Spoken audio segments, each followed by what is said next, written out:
कभी सोचा है कि बड़े बड़े काम किए बिना भी कोई बड़ा बदलाव कैसे लाया जा सकता है? तो आज हम यही समझने वाले हैं कि कैसे चुपचाप खामोशी से किए गए छोटे छोटे काम भी एक बहुत बड़ी गूंज पैदा कर सकते हैं। इससे पहले कि हम कहानी के किरदार से मिलें, ये एक लाइन ही हमें उसकी असलियत के बारे में बहुत कुछ बता देती है।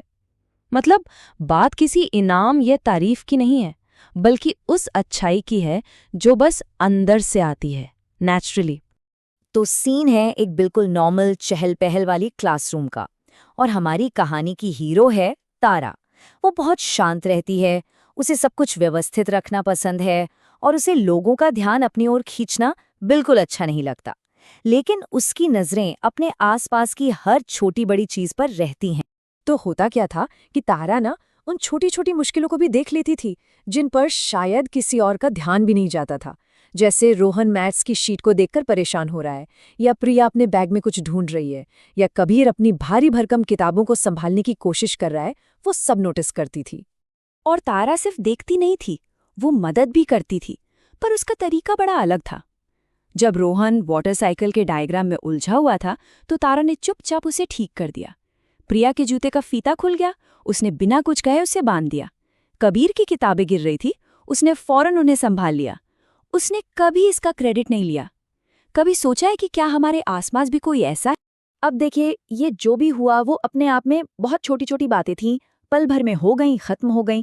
लेकिन जब ये लगातार होने लगी ना, तो इनका एक असर दिखना शुरू हो गया, धीरे धीरे।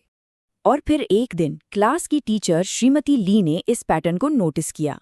उन्होंने तारा से जो कहा वो एक टर्निंग पॉइंट था।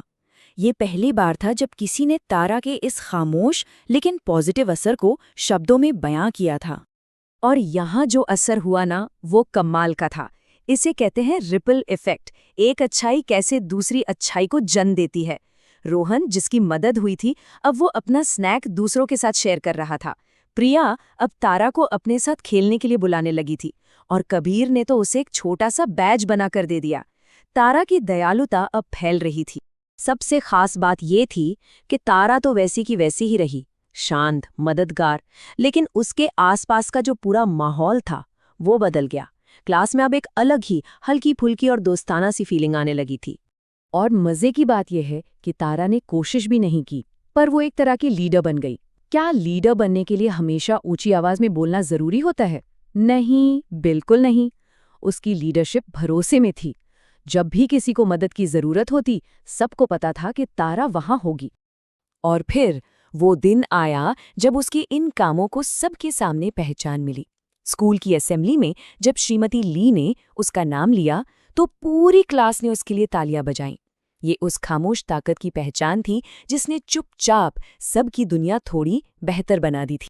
तो तारा की कहानी अपनी छाप छोड़ने वाली बात का एक परफेक्ट, मतलब बिल्कुल सटीक उदाहरण है।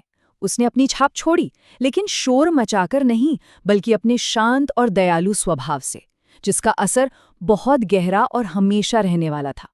तो इस पूरी कहानी से सबसे बड़ी सीख क्या मिलती है? यही कि तारा को कुछ अलग या खास बनने की जरूरत ही नहीं पड़ी। उसकी असली ताकत उसकी सादगी, उसके शांत स्वभाव और उसकी दयालुता में ही थी।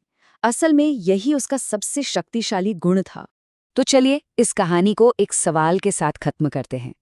ऐसी कौन सी जगह हैं हमारी जिंदगी में जहां शोर मचाने वाले कामों से ज्यादा असर खामोशी से लगातार की गई अच्छाई का हो सकता है?